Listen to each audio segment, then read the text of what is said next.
All right. All right. Good afternoon, Ron. Good afternoon. How are you doing?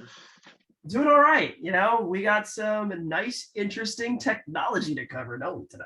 Oh, unquestionably, and quite a bit of news, might I add. We've got a lot going on today in this video. Rohan, thank you again so much for your time. Thank you so much for joining me. You make my freaking weekend every weekend, and I love talking to you because I learn something every single time I get to. So that being said, let's start us off. Today, guys, we are talking about Facebook. I know you guys in the market, everybody who's looking at the tech stocks right now, saw an 11% pullback in the tech stocks.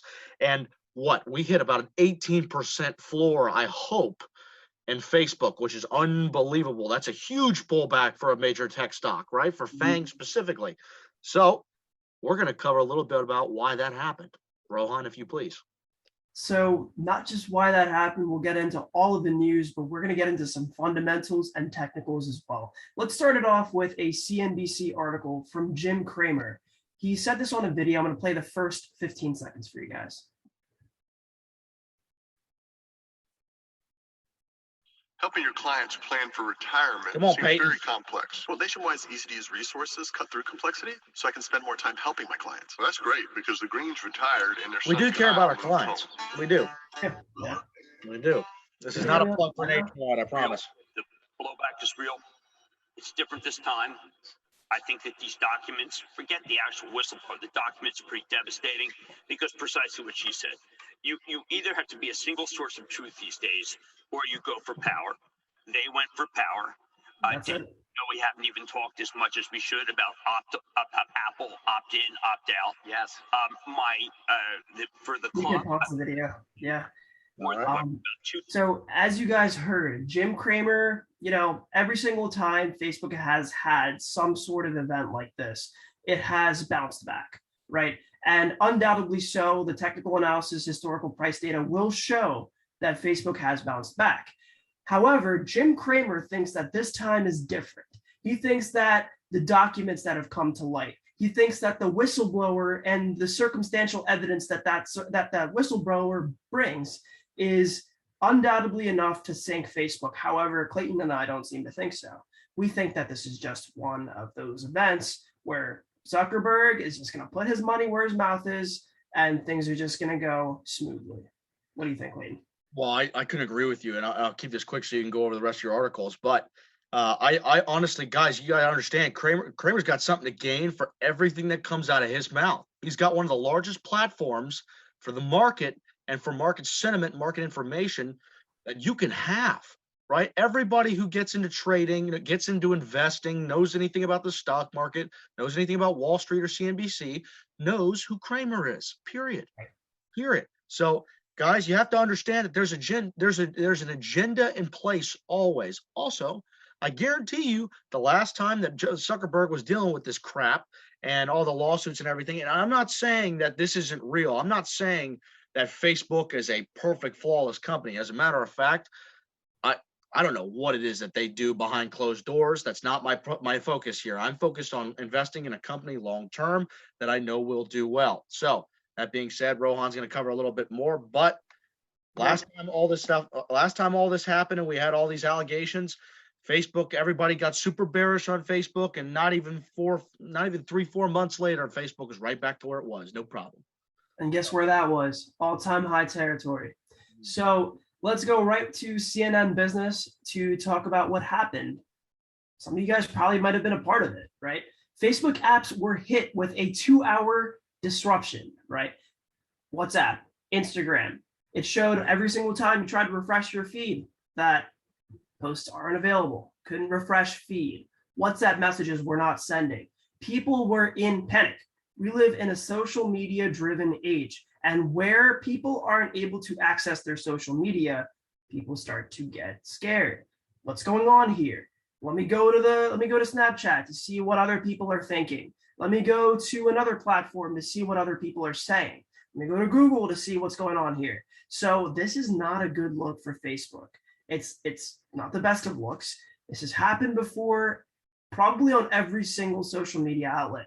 Think back a long time ago when Sony experienced this. They had an outage for over a week right? During the PlayStation Network hack, they had this going for an entire week, and it was not a good look for them. Sony stock at that time dropped quite significantly because of how investors weren't as confident in their ability to keep their data secure. So with that being said, although this could have contributed a little bit towards Facebook's pullback, it's a bad look, no doubt, but it will bounce back.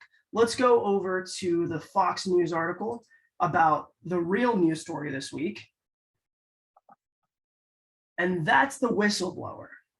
And everybody has been saying the whistleblower. Her name is Frances Haugen.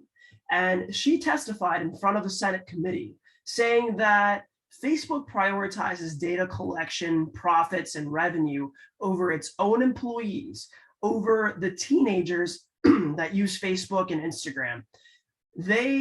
She says that Facebook's algorithm is carefully designed to the point where young people, they spend time on certain amounts of posts. And whatever types of posts they spend time on is the type of content that is delivered to them down the line. So let's say, for example, somebody is a teenager and they really like to view some food posts. Somewhere down the line, there will be a weight loss ad.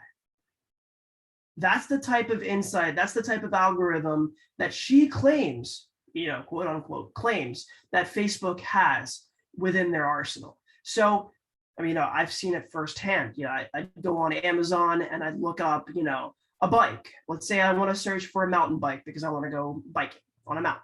Okay. So let's just say I look up mountain bikes, and Facebook then starts to provide some advertisements. I, for one, don't mind it. It depends on the type of individual. There are people that are hyper paranoia, right? They'll say that, okay, what the heck? I'm going in the privacy of my web to search up something that I want for my private and personal life.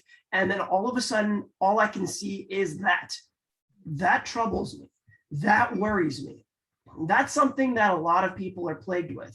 And at the end of the day, each person's right is respected to their own. If you like it, you like it. If you don't like it, you don't like it, right? So there should be a sort of application, some sort of thing on Facebook to allow users to track data, to not track data, to allow targeted advertisements. It's out in the air. Everybody knows that it exists, right? So giving people the option acknowledges it from Facebook's standpoint.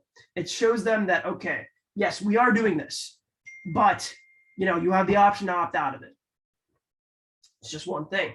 So all of that being said has led Facebook to go down and down these past weeks, and with every single SPY pullback, right?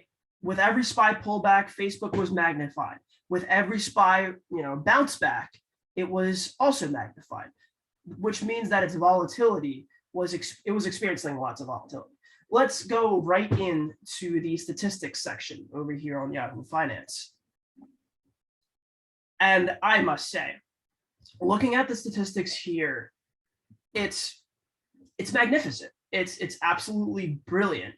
The intraday market cap currently is sitting at around $938 billion. It is close to being a $1 trillion business. If we scroll on down, we see that price. Actually, can we scroll a little bit back up? I want to highlight one thing. The PEG ratio, 5-year expected, to see that PEG ratio under 1 is phenomenal, right? PEG ratio is the price equity growth ratio. So it takes in effect to the price to equity ratio, and then it uses that ratio, divides it by growth. Honestly, the higher the growth the company has, the lower that number is going to be. So you want to see that PEG ratio under 1. You see that PEG ratio under 1, it screams by. It screams by. So we want to scroll a little bit more down and look at their profitability and management effectiveness. We can see that Facebook is profit margin wise over 37%, operating margin over 42%. Those are numbers that you want to see out of a company that has been out as long as Facebook. And if you look at how long Facebook has been on the market, it's been on the market for as long as probably I can think of, right? If a company has stuck around that long, it is in a different phase. It's currently, right, one of the best growth stocks on the market. And it has so many practical implications, so many acquisitions that it's had over the past couple of years. Its revenue is upwards of $100 billion. And if we could scroll a little bit more down, we can also see their cash per share, their debt to equity ratio, and their current ratio. If we scroll a little bit more down towards their balance sheet, we can see. Rohan, just to let you know, I'm going live on Instagram for us, and I'm going to cover what you're going over with Facebook, and then I'll invite you over, and you can join in for our outlook, okay? Let's do it. All right. So, yeah, I mean, so we have the balance sheet going with brilliant technical analysis as well for Clayton to provide at some point down the line. We have the short ratio, which is less for a company along its lines. And, you know, overall, these statistics are looking absolutely brilliant. So without further ado, I'll give it right back to Mr. Clayton over here, and I'll go over some technical analysis. All right, guys, since we're going live, let me address this real quick. First of all, I appreciate you guys are already commenting and everything. I really appreciate it. So I am at home. I'm visiting my parents, and I'm with Rohan from Brisk Commerce at the moment. And he's going to join this live here in a second, but I just want to make sure we were on time with the live, starting it up. And we are going over Facebook in our TA video right now. You guys, I'm sure, understand there's a ton of FUD and news and everything going on with Facebook, which is just unbelievable. So, Rohan, don't join up. Don't join up yet. Wait, hold on. And Brisk, you sent a request. Okay. Well, here, hold on. Let's finish up the TA video so we're not echoing on both, and then okay, I will bring you in, and then you just got to request again.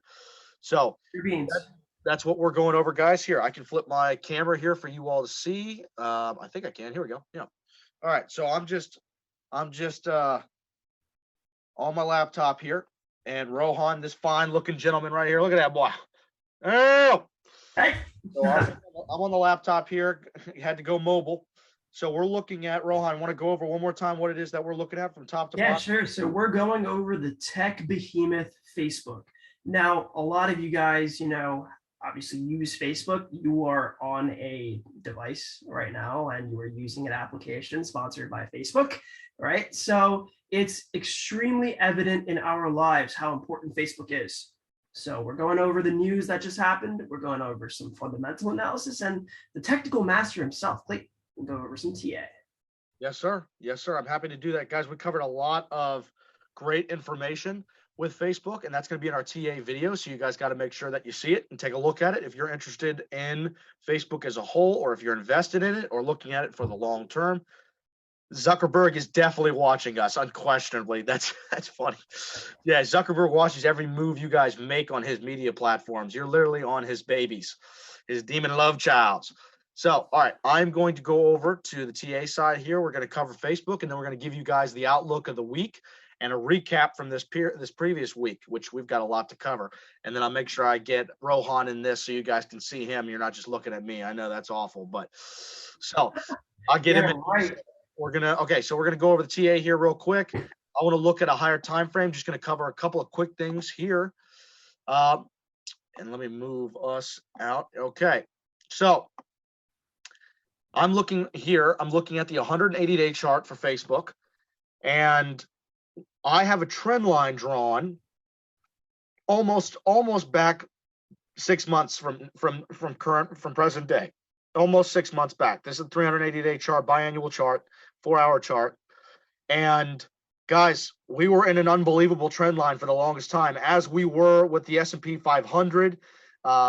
So this was such a perfect channel that we created, that Facebook was creating, and we broke out of it.